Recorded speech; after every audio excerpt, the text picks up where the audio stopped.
No. Good morning. Welcome to the Unitarian Universalist Congregation of Greater Naples. My name is Tony Fisher.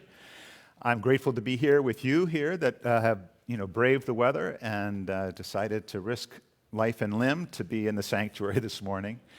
I'm grateful for those of you who are out in the world today and joining us virtually. I hope that we can hold that signal and keep you with us throughout the service. And there's nobody on the pavilion today, as you might expect, so we don't have to wave out there. But anyway, just so grateful to have you with us this morning. Obviously, the virus is still sort of close to its peak. We hope that it will head down soon. The reopening committee will meet again on Thursday afternoon to sort of see where we're at and where we're going forward from this point. So we'll keep you informed about that. And as you found out when you walked through the doors this morning, this is the second week of our stewardship campaign. If you haven't already filled out a pledge card, if those of you online haven't already turned in your email response, then please do so. This is an important time for our congregation and for our budgeting process. If we don't hear from you, we don't know that you're going to be pledging, and we don't know how to build our budget. Or we do, but we do it from the amount that we know we have. So getting that that pledge request back in is really important for the congregation. If you haven't seen an email or you haven't received your pledge card, you will get one tomorrow morning, first thing. So please look for that in your emails. As always, I'm joined by a wonderful group of people. There's no hospitality today because of the virus, but we thank Dan and John in the AV room. We thank Abby and Sean over here. And I'm especially pleased to welcome via the internet, via Zoom, our guest this morning, the Reverend Ann Dunlap, who is an ordained minister in the United Church of Christ and also the faith organizing coordinator for Showing Up for Racial Justice, or as we know it locally, SURJ. Ann consults, teaches, preaches about racial justice across the country and about collective liberation, and has led the development of the SURJ Faith Community Safety for All #Defund the Police Congregational Action Toolkit. That's a mouthful. Ann is also an herbologist and the founder of Fierce Rev Remedies, offering herbal consults, workshops, and mentorships. All of Ann's work, whether in the area of natural remedies or social justice, is rooted in a healing practice connected directly to the land and the earth. So we'll welcome Ann in just a few minutes. For now, let's just take a deep breath and center ourselves for the service with this morning's prelude.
We light our flaming chalice as a people united in love and thirsting for restorative justice. May our love and our thirst melt away the tethers that hold us to the status quo. May it spark in us a spirit of humility. May it ignite in us a radical love that transforms our energy into purposeful action. This is a chalice of audacious hope. This chalice shines a light on our shared past, signaling our intention to listen deeply and move boldly towards our highest ideals. Please join me in the chalice lighting response on the screen.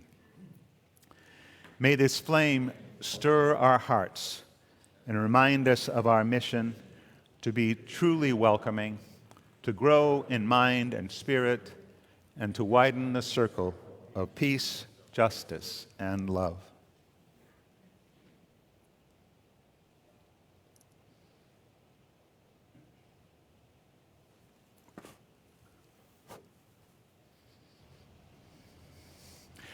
And let's join together in singing our opening hymn, Come and Go With Me. Words will be on your screen. Anytime we sing a spiritual, we do so in acknowledgement and in honor of an oppressed people who nonetheless maintained hope for a promised land, and for Black Americans today who still strive for full citizenship in a nation whose promise has yet to be fulfilled.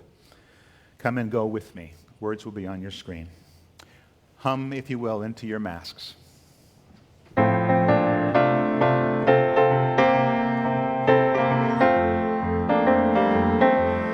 Come and go with me to that land. Come and go with me to that land. Come and go with me to that land where I'm bound, where I'm bound.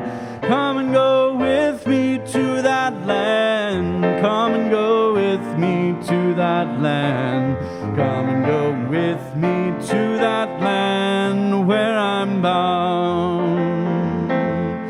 There'll be freedom in that land. There'll be freedom in that land.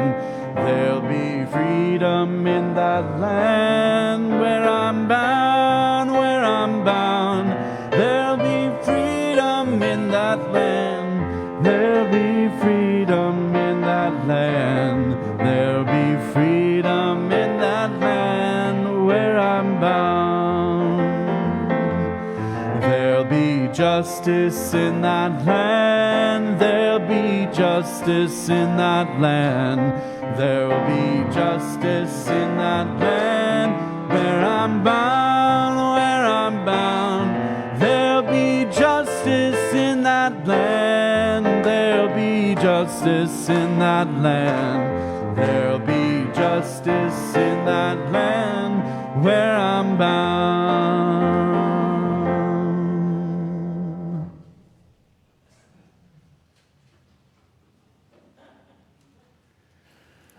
So good morning, and I'd like to welcome, hopefully onto the screen with me, the Reverend Ann Dunlap. And as Daniel does that, I remind you that, there she is. Ann is the faith coordinator for Showing Up for Racial Justice. So Ann, welcome to our congregation. We have a nice array of people here with us this morning, and hopefully a lot more out in virtual land. How are you this morning?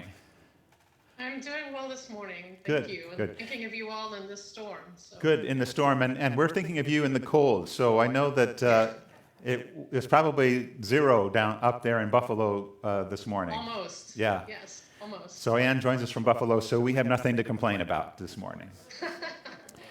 So welcome, and grateful that you're here with us to sort of share your thoughts and some sort of grounding in this idea of battling oppression, basically by taking on a significant institution in our country, the institution of law enforcement.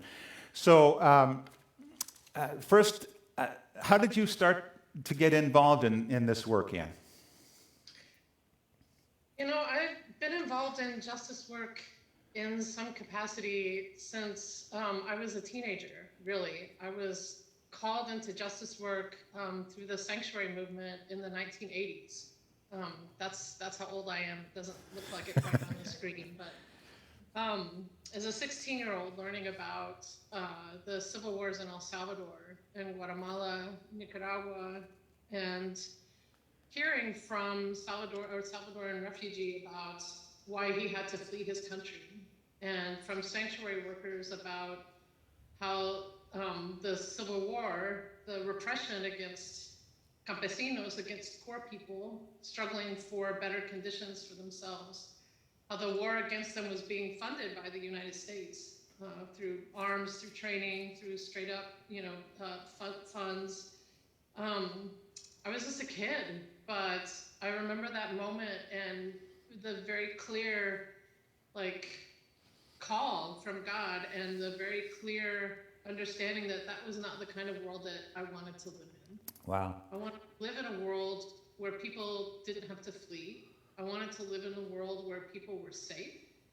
I wanted to live in the world where my tax money, even as a 16-year-old, what tax money did I have? But my tax money wasn't being invested in things that actually harmed other people.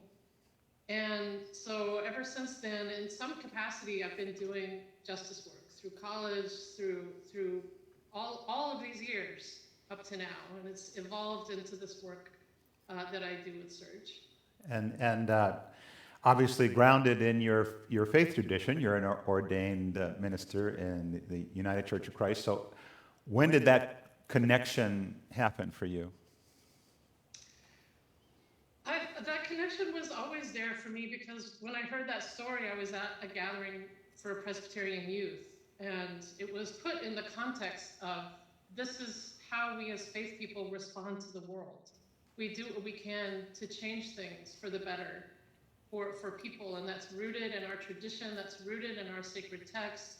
Then when I was in college, I was really nurtured into movement work by faith folks, by Catholic workers, by Jewish folks in the community, by other Christians, Presbyterians who were involved in the sanctuary movement, and really gave me that faith grounding in my tradition, that this is what we do. We try to make the world better, and when it's not, we do what we can to make the world a better place. Right. So it's always been there for me. Good.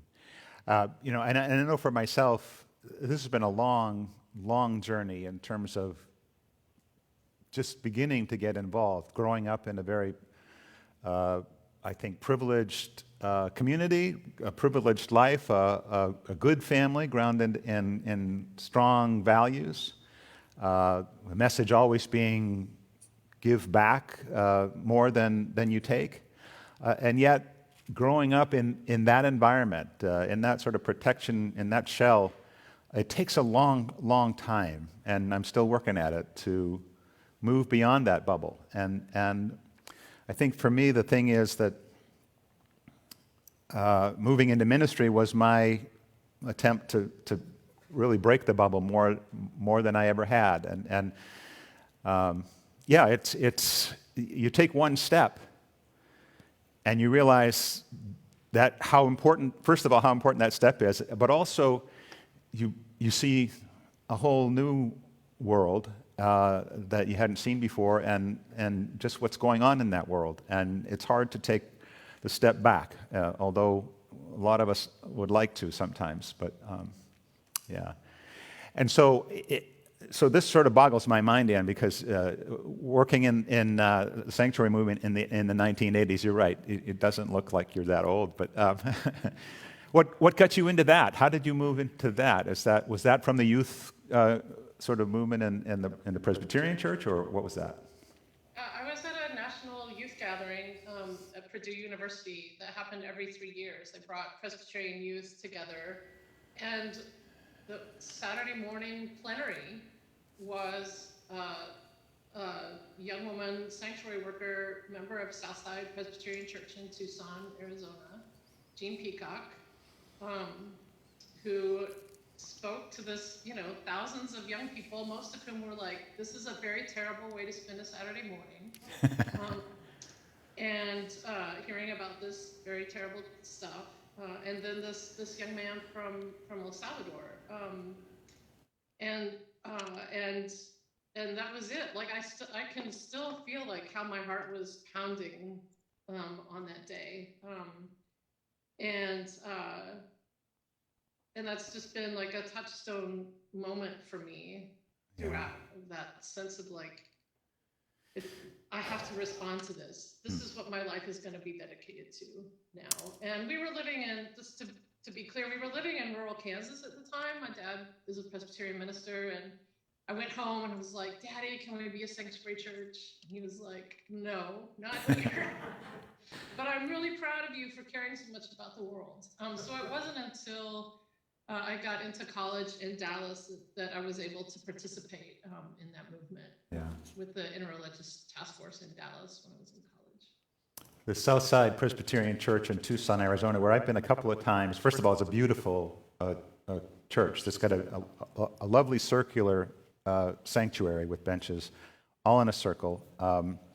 But they have hosted people in sanctuary multiple times. For the last time that I'm aware of was longer than a year and a half, I believe, until that particular case cleared up. So they're certainly a congregation that lives its mission. They also have outside the congregation a regular daily workers center so that workers can come and from there they can find work for the day workers. But they're also held in community in that session. So it's not just a pickup place. It's a place of holding, of care. A really strong congregation in Tucson doing the work of justice, especially with the migrant community. So I can understand that somebody from that congregation could be pretty inspiring. Is there anything else you want to share before we sort of move on with our service, Ann? I'm just really grateful to be here with you all this morning, and grateful to be invited to do this workshop series with all of you, for to spend a whole entire month with you. And so just want to thank you for opening yourselves up to those possibilities, and to do this work together. It's been a gift so far for me to do that, and I'm extremely grateful. So thank you, and I'm really glad to be here. Great. Well, and in my formatted mind, of course, I had the announcement about the workshop at the end of the service, so I didn't bring it up beforehand.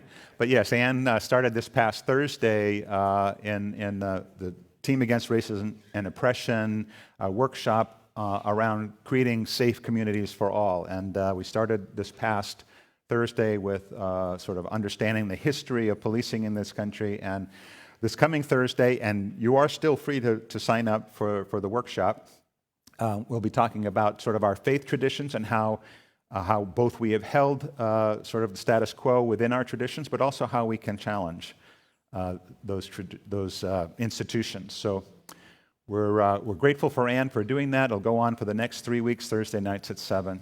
So thanks, Ann, and we'll see you in a minute for the reading. So let's center ourselves for our time of sharing. We'll be singing Circle Round for Freedom. It's number 155 in the Gray Hymnal, if you want to read along. And we're going to sing this together, the three of us. So, and I hope it works out.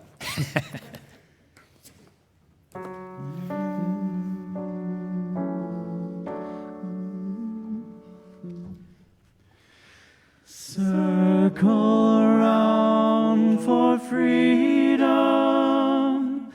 circle round for peace, for all of us in prison. Circle for release, circle for the planet, circle for each soul, for the children of our children. Keep the circle whole. Circle round for freedom. Circle round for peace. For all of us imprisoned. Circle for release. Circle for the planet. Circle for each soul. For the children of our children. Keep the circle.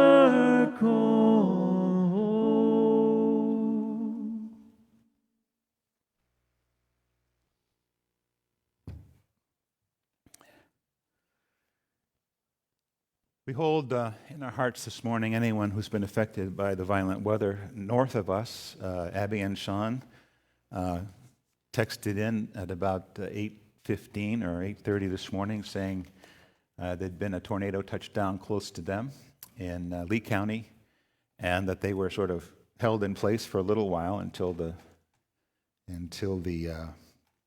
sirens went off again. But I saw some footage on the computer this morning of a mobile home park in Lee County that was devastated by a tornado this morning. So we hold in our hearts anybody who's been affected by that. I haven't heard of any deaths, but looking at that footage, it would be hard to figure that somebody wasn't hurt at least. So we hold in our hearts those folks, and for everyone this morning who's struggling in the weather, but also with this incredible increase in the virus, knowing that we look forward to its decline, but that we're not there yet, and that our hospitals are overworked, understaffed because of the virus. And so we hold those on the front lines in our hearts and minds as well. If you have somebody that you're thinking about this morning, either here in the sanctuary or virtually, I hope that you'll take this opportunity as I present it to speak a name out loud of somebody you're thinking about this morning. Somebody who's struggling or somebody who's enjoying something positive in their lives today. So for all our community and for you, joys and sorrows.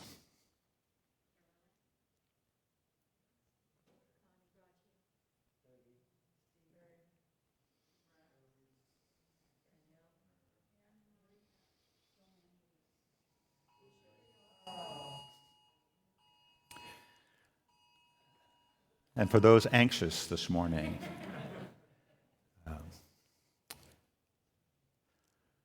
join together in the spirit of meditation.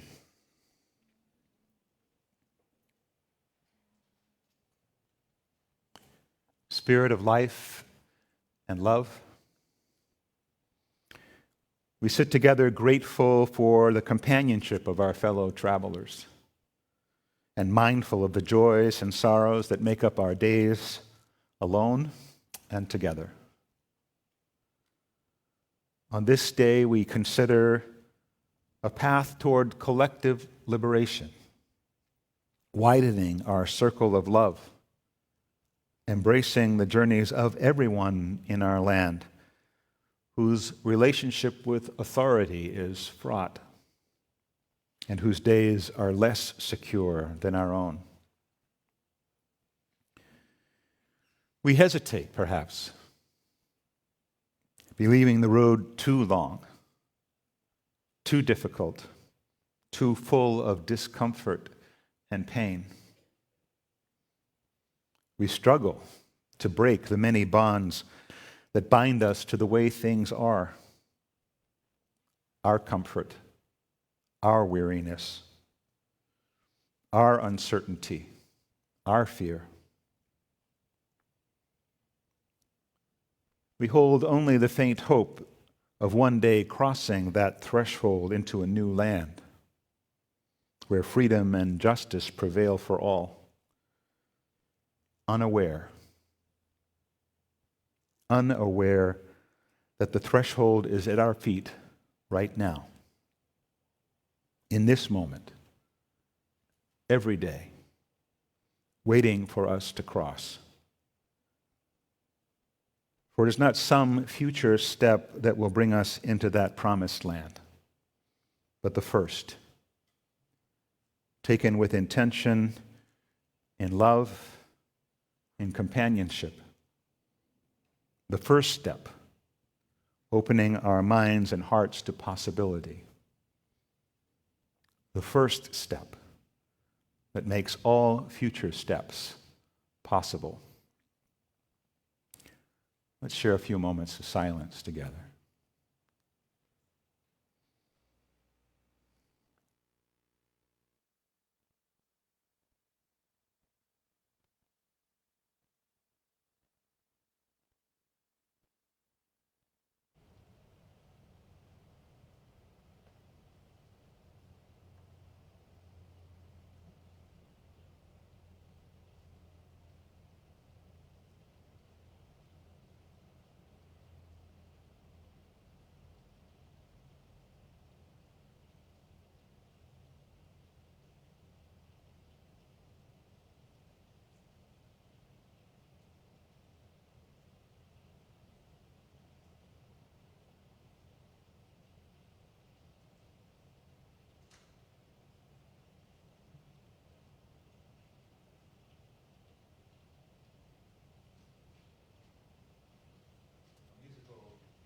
This morning, written by John Coltrane, saxophone, solo saxophone, a wonderful saxophone player.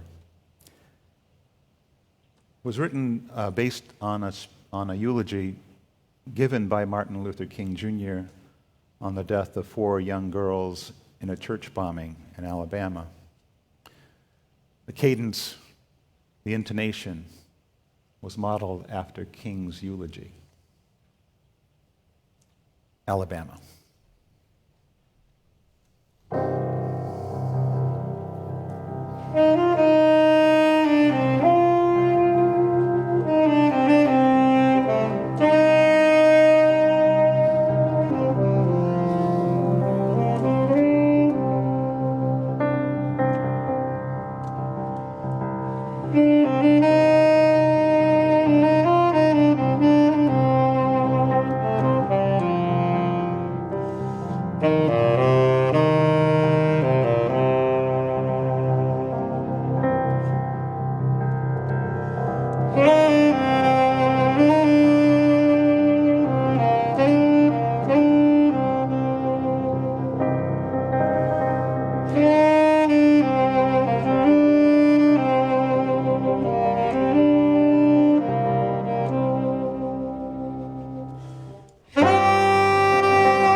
First reading this morning is from Kateri Boucher, Sweet Blossoming of Justice a rewrite of Isaiah 61.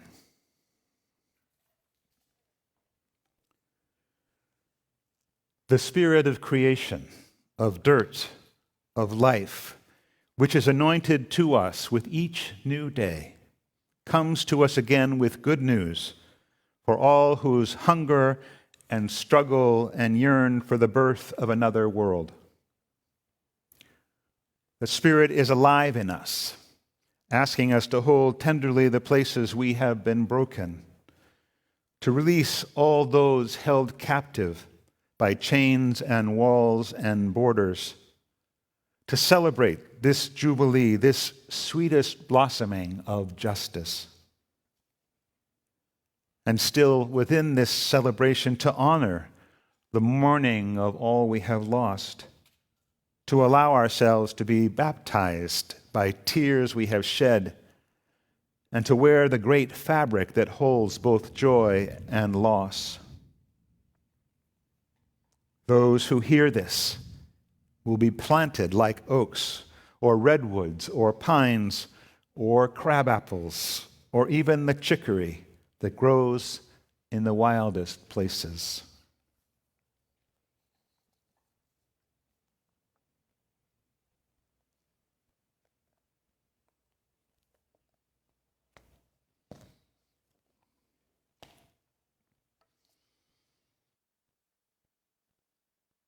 Our second reading is from Rosemary Freeney Harding's memoir, Remnants. There is no scarcity. There is no shortage, no lack of love, of compassion, of joy in the world. There is enough. There is more than enough. Only fear and greed make us think otherwise. No one need starve. There is enough land and enough food. No one need die of thirst. There is enough water. No one need live without mercy. There is no end to grace. And we are all instruments of grace. The more we give it, the more we share it, the more we use it, the more God makes. There is no scarcity of love. There is plenty and always more.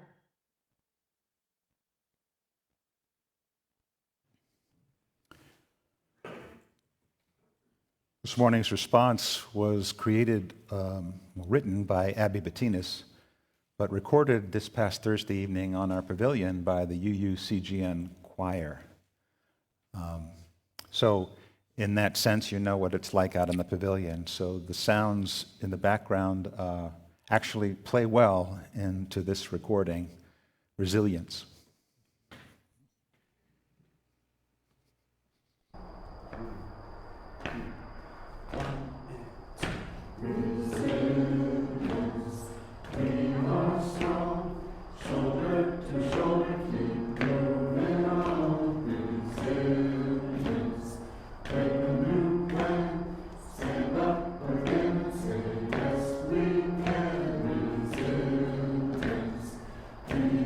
Strong.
There is enough.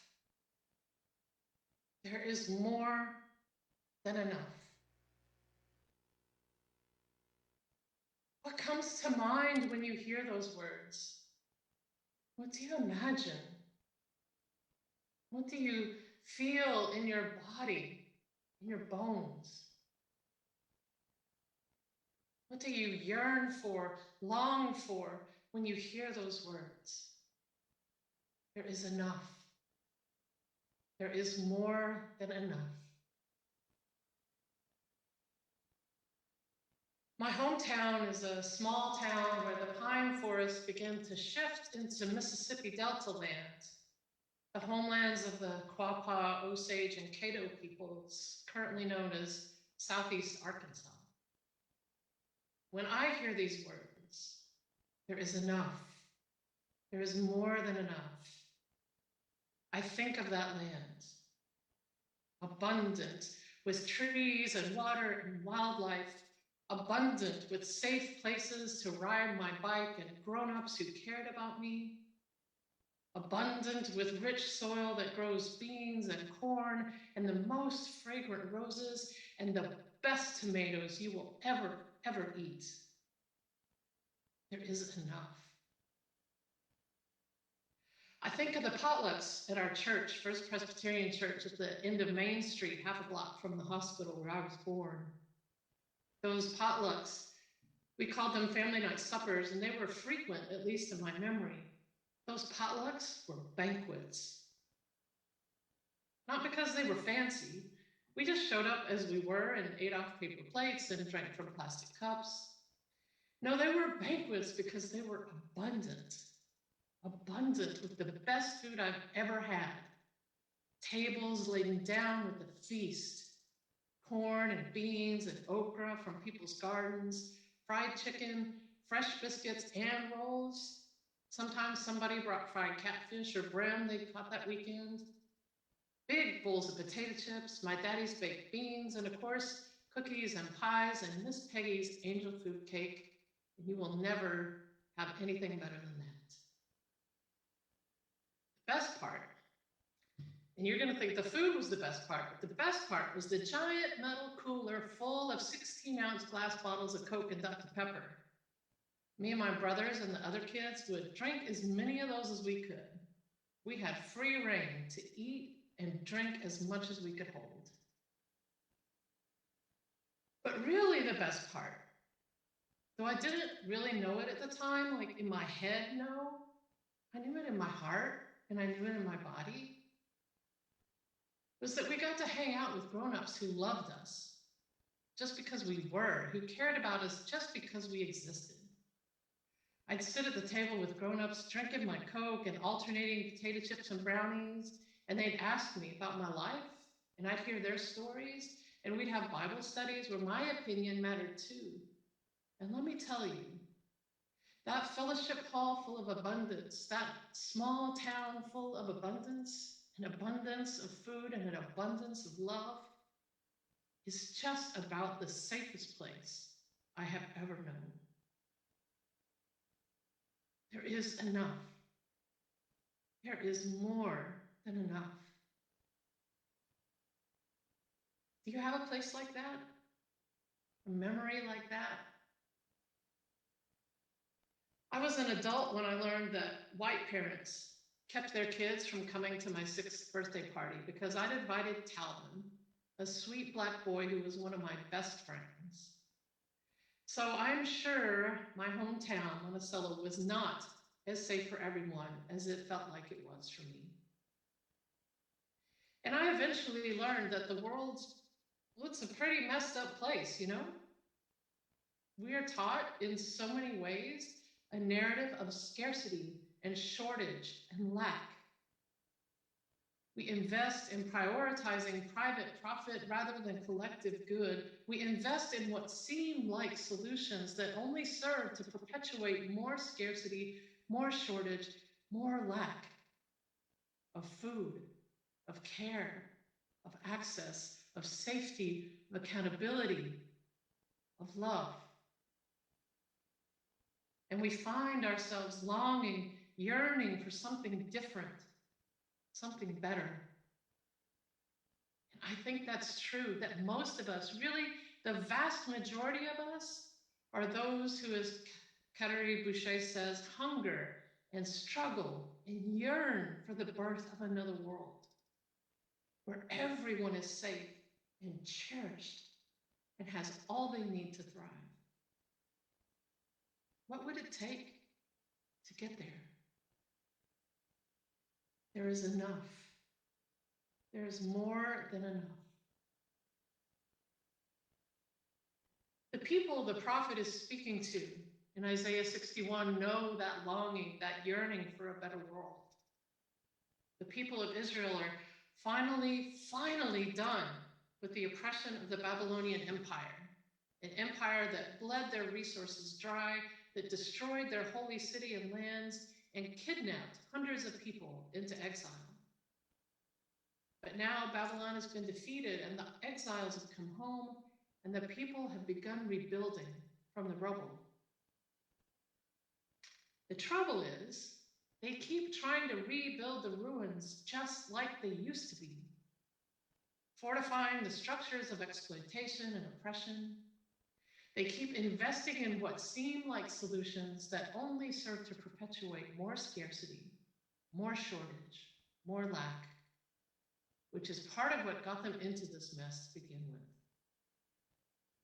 And they know it. They question the divine why things aren't better, even though they are supposedly free. They grieve and ache, asking what it would take, even while they try to put the stones right back in their own old places.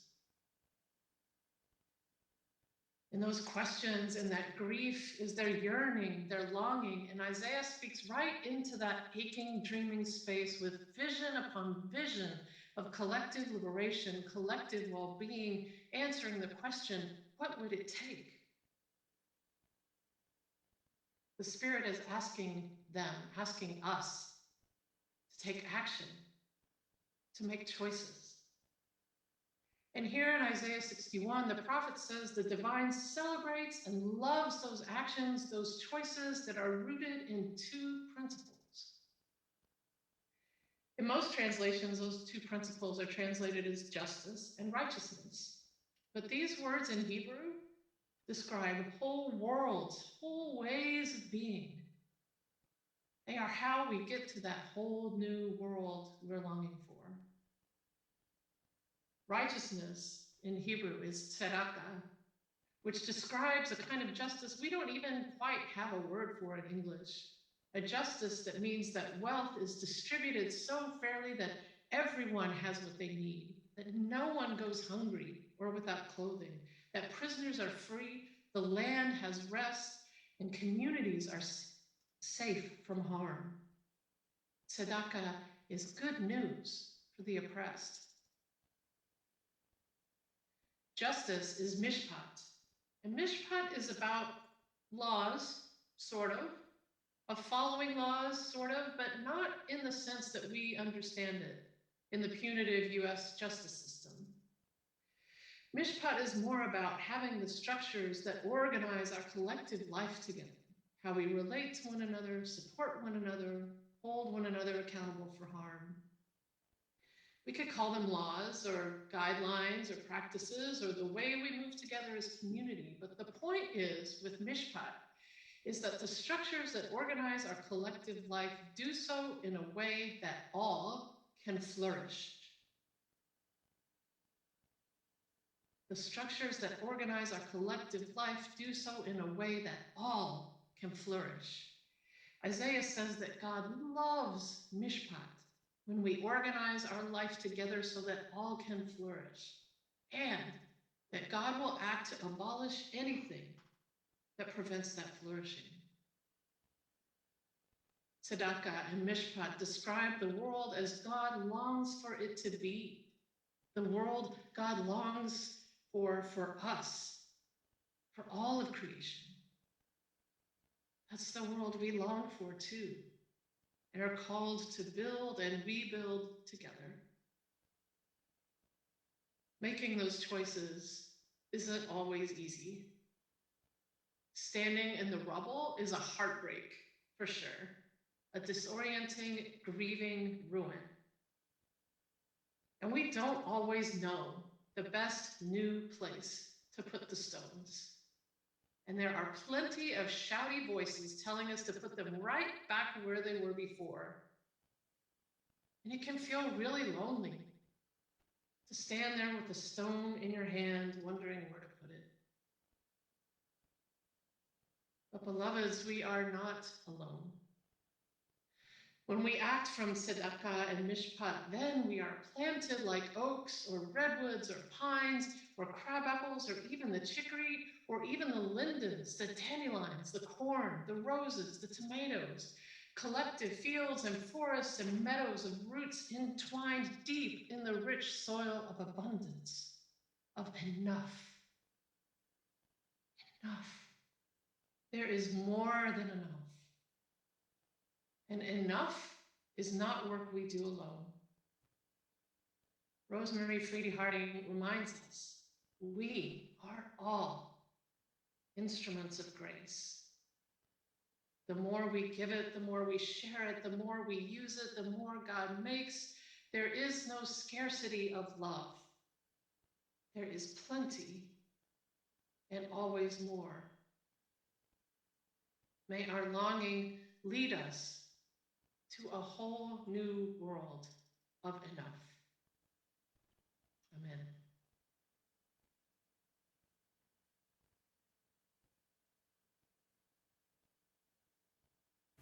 So we take some time to consider Anne's words today. Let's also take time to show our gratitude for this community and all that it does each and every day. If you're joining us for the first time, I don't see anybody new in the sanctuary, but please, if you are new, please let the plate pass you by. Your gift of presence is enough. Online, all the information you need to donate this morning is there on the screen for you. Morning's offering will be gratefully received.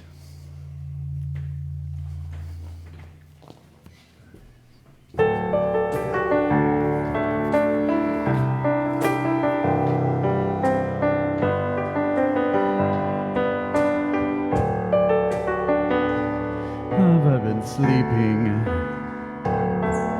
I've been so still, afraid of crumbling. Have I been careless,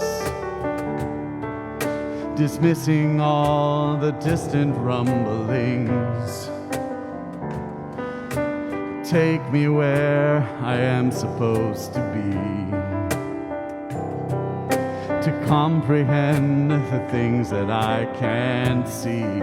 'Cause I need to move, I need to wake up, I need to change, I need to shake up, I need to speak out.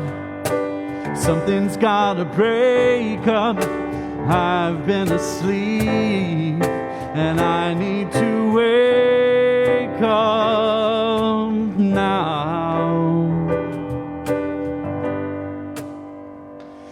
As a child, I danced like it was 1999. My dreams were wild. The promise of this new world would be mine. Now I am throwing off the carelessness of youth, to listen to an inconvenient truth. 'Cause I need to move, I need to wake up, I need to change, I need to shake up, I need to speak out. Something's gotta break up. I've been asleep and I need to wake up now. I am not an island, I am not alone. I am my intentions, trapped here in this flesh and bone. And I need to move, I need to wake up, I need to change, I need to shake up, I need to speak out. Something's gotta break up. I've been asleep and I need to wake up now. I wanna change, I need to shake up, I need to speak out. Oh, something's gotta break up. I've been asleep and I need to wake up now.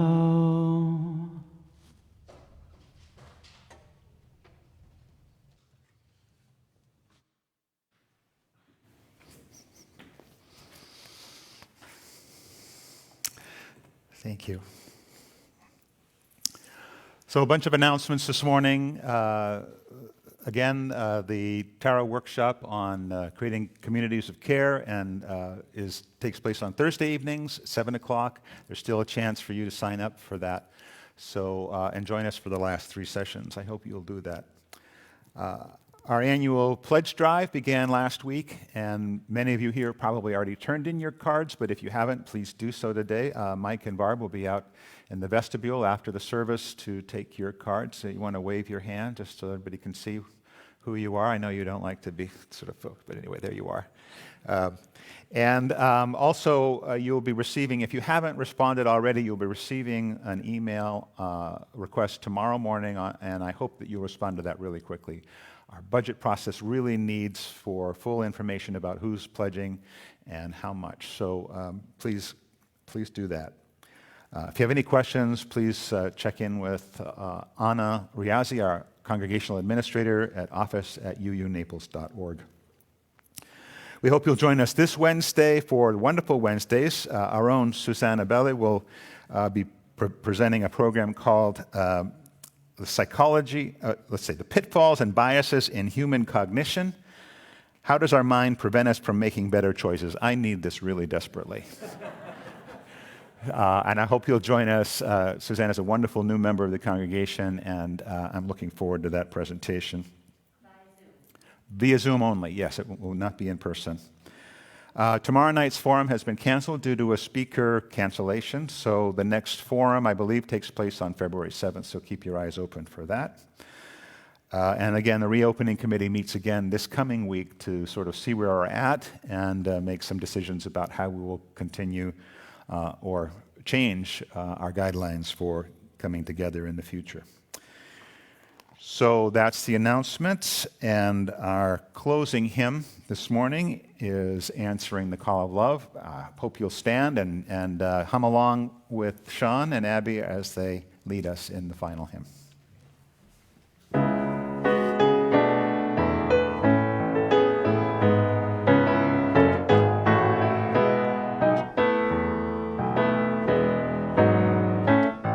The promise of the Spirit, faith, hope, and love abide, and so every soul is blessed, made whole. The truth in our hearts is our guide. We are answering the call of love, hands joined together as hearts beat out.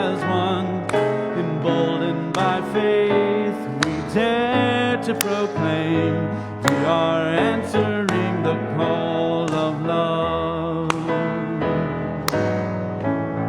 Sometimes we build a barrier to people darkly bound, corrupted by fear, unwilling to hear, denying the beauty we found.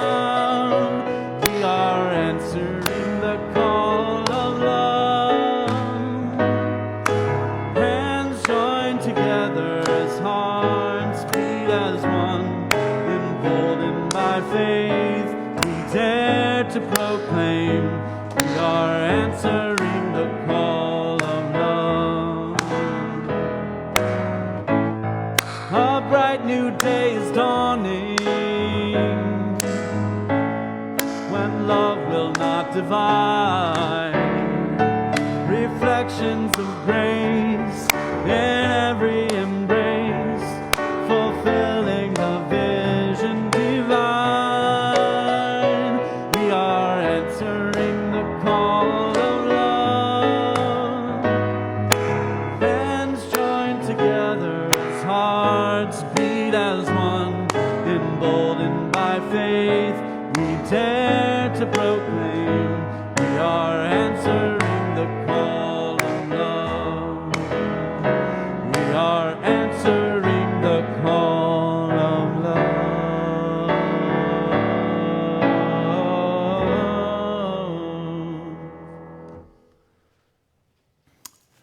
I don't know if we can bring Ann back for the benediction. She's not prepared to join in that, but maybe we can see her on screen in a sec. Our benediction comes to us from the Reverend William Sinkford, past president of the Unitarian Universalist Association. Our vision of the beloved community must stand against a vision that would allow the privilege of the few to be accepted as just and even holy.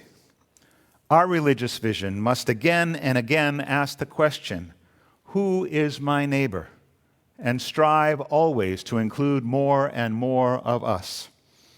As we intone the words that gave birth to this nation, we the people, we are and should be both a gentle and an angry people. And thank you so much for joining us this morning. It was great to have you. Wonderful message. Thank you very much.